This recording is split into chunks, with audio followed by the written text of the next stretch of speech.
Praise the Lord. I greet you all in the precious name of our Lord and Savior Jesus Christ.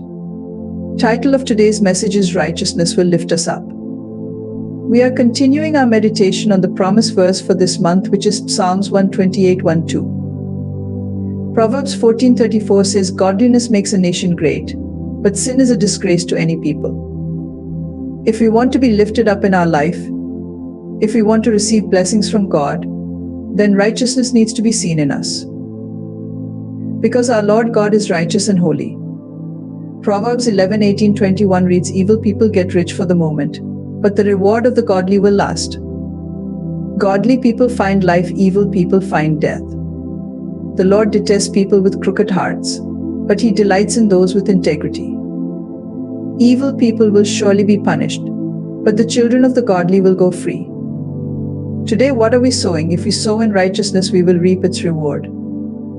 Righteous living leads us to eternal life. We read in the above verses the people whom God detests and in whom He delights. God's word says that we need to submit ourselves at the feet of Jesus to live a godly life. In Psalms 112:1-10 we read, "How joyful are those who fear the Lord and delight in obeying His commands. Their children will be successful everywhere, an entire generation of godly people will be blessed. They themselves will be wealthy, and their good deeds will last forever." Light shines in the darkness for the godly. They are generous, compassionate, and righteous. How are we living today? In this dark world, are we being the light for Christ? Are we representing Him in our thoughts, words, and deeds? Good comes to those who lend money generously and conduct their business fairly. Such people will not be overcome by evil. Those who are righteous will be long remembered. They do not fear bad news, they confidently trust the Lord to care for them. They are confident and fearless and can face their foes triumphantly. Today, people contribute a lot towards charity, and many times it is just to ease their conscience from the sinful life they are living. But above all this, living a righteous life alone matters, and good deeds done during this life gets accounted for. 9th verse reads, "They share freely and give generously to those in need. Their good deeds will be remembered forever. They will have influence and honor. The wicked will see this and be infuriated. They will grind their teeth in anger, they will slink away, their hopes thwarted.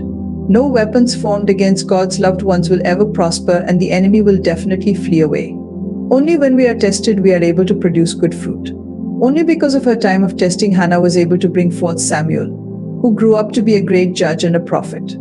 During difficult times, if we don't give up trusting God, He will come forth and deliver us. Matthew 5:20 says, "But I warn you, unless your righteousness is better than the righteousness of the teachers of religious law and the Pharisees, you will never enter the kingdom of heaven." Today we need to analyze where we stand. Are we satisfied with regular church attendance and living Christ-free life for the rest of the week? Does our righteousness exceed the righteousness of the Pharisees and the teachers of the law in Jesus' time? Have your bitter experiences in life taken you away from God? But it's never too late to return to your Savior. Come home before it's too late. In Psalms 51 we read David deeply repenting for his sin. "Have mercy on me, O God, because of your unfailing love. Because of your great compassion, blot out the stain of my sins. Wash me clean from my guilt. Purify me from my sin. For I recognize my rebellion, it haunts me day and night.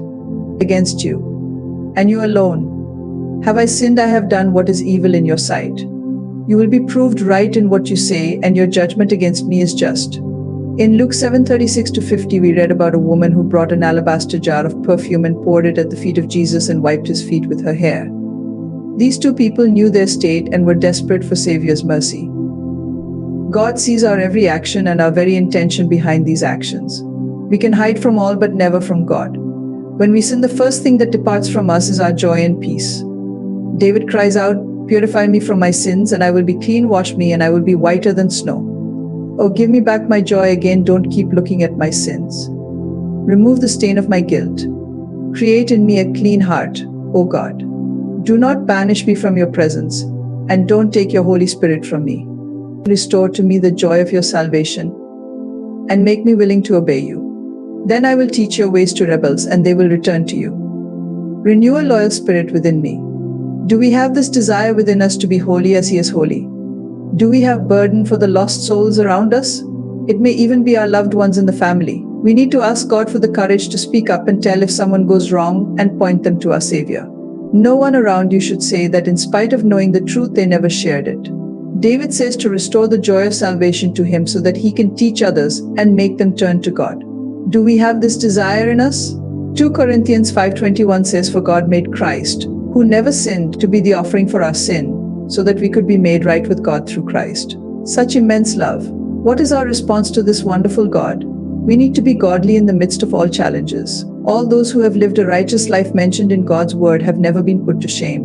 As mentioned in Psalms 128:1-2, how joyful are those who fear the Lord, all who follow his ways. You will enjoy the fruit of your labor.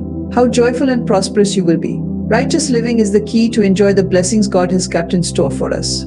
Let us separate ourselves from the immoral life and take a stand to live a life that pleases Jesus. God bless you all. Let us pray. Dear Father in heaven, you have said that you are pleased with those who fear you and follow you. There is no discrimination with you. Thank you, Lord Jesus, for going ahead of us and showing the way.